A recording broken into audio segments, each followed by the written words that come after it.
સુરતના ભેસ્તાન વિસ્તારમાં તલવાર ને છરી વડે સમાધાન માટે વચ્ચે પડેલા યુવક પર જીવલેણ હુમલાનો બનાવ બન્યો હતો અને તેમનું મૃત્યુ નિપજ્યું છે। આ ઘટનાથી સુરતમાં કાયદો અને વ્યવસ્થાની સ્થિતિ ચોક્કસથી કથળી છે ને આજે અસામાજિક તત્વો હતા તેમને સ્થાનિક પોલીસે ગણતરીના કલાકોમાં ઝડપી પણ લીધા છે ને આ મામલાને લઈને પોલીસ અધિકારી હવે મહત્વના ખુલાસા કરતા શું કહ્યું વિગતે વાત કરીએ। વૈષ્ણવજન તો તેને કહીએ જે પીડ પરાઈ જાનાને રે। દર્શક મિત્રો, નવજીવન ન્યૂઝમાં આપનું સ્વાગત છે। હું છું ફૈઝાન। સુરતનો ભેસ્તાન વિસ્તાર, આ વિસ્તાર ચર્ચામાં ત્યારે આવ્યો હતો જ્યારે સુરતમાં ડોન તરીકે ઓળખ ધરાવનાર સતીશ મરાઠાની કરપીણ હત્યા થઈ હતી। ત્યારબાદ વધુ એકવાર તલવાર અને છરીના ઘા ઝીંકીને એક યુવકની હત્યાનો બનાવ આ વિસ્તારમાં સામે આવ્યો છે। હવે આ ઘટના બની છે ભેસ્તાન વિસ્તારના ગોલ્ડન આવાસ ખાતે કે જ્યાં જે મૃતક યુવક છે તેના સગામાં એક બાળક સાથે આરોપીઓના બાળકનો ઝઘડો થયો હતો, વિવાદ ઉગ્ર બન્યો હતો। ત્યારે આ બાબતના સંદર્ભમાં સમાધાન માટે આ છે બાળકોની લડાઈમાં મૃતક અને આરોપીઓ છે તે ભેગા થયા હતા ને આરોપીઓએ આ જ બાબતની દાજ રાખી કે આ બાળકે અમારા પુત્રને માર્યો કેમ, ને તેના જ કારણે યુવક પર આ દાજ ઉતારવામાં આવી। તલવાર છરી સહિતના જે ઘાતક હથિયાર વડે હુમલો કરવામાં આવ્યો ને આ ઘટનામાં મૃત્યુ નિપજ્યા બાદ યુવકનો સમગ્ર વિસ્તારમાં ફફડાટ ફેલાયો। આને લઈને જે મૃતક યુવક છે તેના પિતા દ્વારા ભેસ્તાન પોલીસ સ્ટેશનમાં આરોપીઓ વિરુદ્ધ ફરિયાદ નોંધાવી। જે બાદ ભેસ્તાન પોલીસે વુમન ઇન્ટેલિજન્સ ટેકનિકલ એનાલિસિસના આધારે ગણતરીના કલાકોમાં કેસમાં સંડોવાયેલા 3 આરોપીઓને દબોચી લીધા, જ્યારે 2 આરોપીઓ પોલીસ પકડથી દૂર છે। આ મામલાને લઈને શું ખુલાસો કરી રહ્યા છે અધિકારી, તેમને સાંભળો। આજરોજ ફરિયાદી શ્રી મોહમ્મદ રુસ્તમ જહાન મોહમ્મદ સૈયદ, રહેવાસી ગોલ્ડન આવાસ ભેસ્તાન સુરત નાએ ભેસ્તાન પોલીસ સ્ટેશન ખાતે આવી ફરિયાદ હકીકત જાહેર કરેલ કે આજથી 4-5 દિવસ પહેલા જે ફરિયાદીના મોટા ભાઈનો જે શાળાનો દીકરો છે અરમાન, એને સાથે આ કામના આરોપીઓ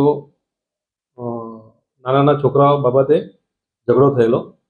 એ બાબતની અદાવત રાખી ગઈકાલે રાત્રિના લગભગ પોણા 12 વાગ્યાના સુમારે આ કામના આરોપીઓ છે શોભાન ઇસરાયલ શાહ, શાહિદ ઉર્ફે લંબુ શેખ, સાબિર મોઈસ શેખ, મોબીન ઉર્ફે ભૂરો મોઈસ શેખ તથા સમીર ગફાર શેખ એક સમ થઈ આ ફરિયાદીના જે દીકરા છે મરણ જનારને જીવલેણ હુમલો કરી તેનું મોત નિપજાવેલ છે।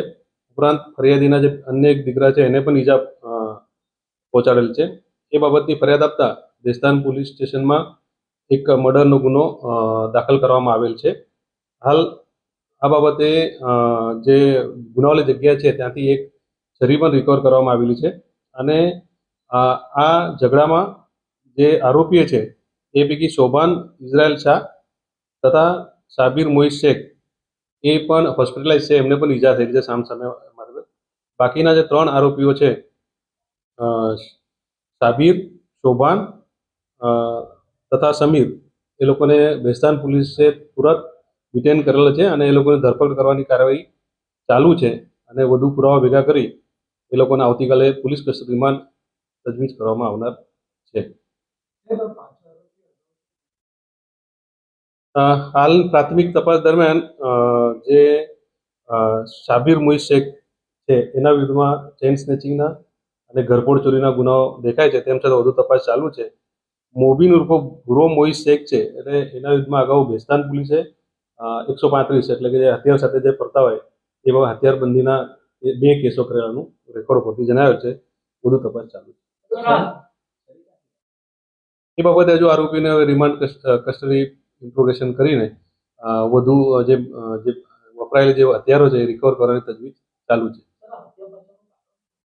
અત્યારે પાછળનું કારણ એ છે, મેં કીધું અગાઉ એમ કે 4-5 દિવસ પહેલા જે ફરિયાદીના મોટા ભાઈના શાળા મોહમ્મદ જફીરના દીકરા અરમાન, એ જે નાનો છોકરો હતો એ નાના છોકરાઓની બોલાચાલીમાં આ શોભાન વચ્ચે પડેલો અને એનું ઉપરાંત લઈને એ બાબતની અદાવત હતી।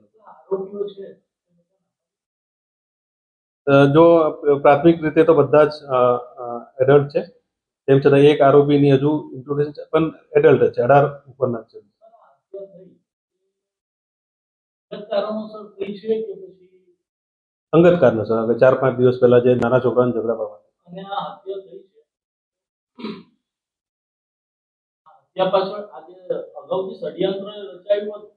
ના આજે આ કેવો બનાવ બને છે 20/8/2026 જે રાત્રે મેં કીધું 11:15 વાગે આ ગોલ્ડન આવાસ ખાતે આજે ફરિયાદીનો જે દીકરો છે એ ત્યાં ગયેલો તો એ બાબતે પછી બવાલ થઈને આ લોકો પાછળ આવીને એના ગોલ્ડન હાઉસ એના જે ભંગારનું ગોડાઉન છે ત્યાં આ બનાવ બન્યો.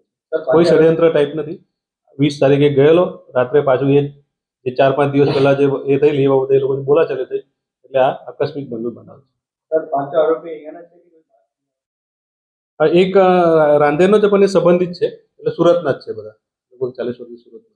જે આપણે સાંભળ્યા હતા સુરતના એસીપી તેમણે આ ઘટનાને લઈને માહિતી આપી છે અને આ જે તલવાર છરી સહિતના ઘાતક હથિયાર વડે જે ખૂની ખેલ ખેલાયો છે તેને લઈને પોલીસે હવે 3 આરોપીઓને જે દબોચ્યા છે તેમની સામે કાયદેસરની કાર્યવાહી કરવામાં આવી છે. દર્શક મિત્રો, કાયમથી જોડાયેલી સ્ટોરી માટે નવજીવન ન્યૂઝ જોતા રહો, લાઇક કરો અને વધુમાં વધુ શેર કરો, જેના કારણે તમને નવા અપડેટો નવજીવન ન્યૂઝ પર મળતા રહે.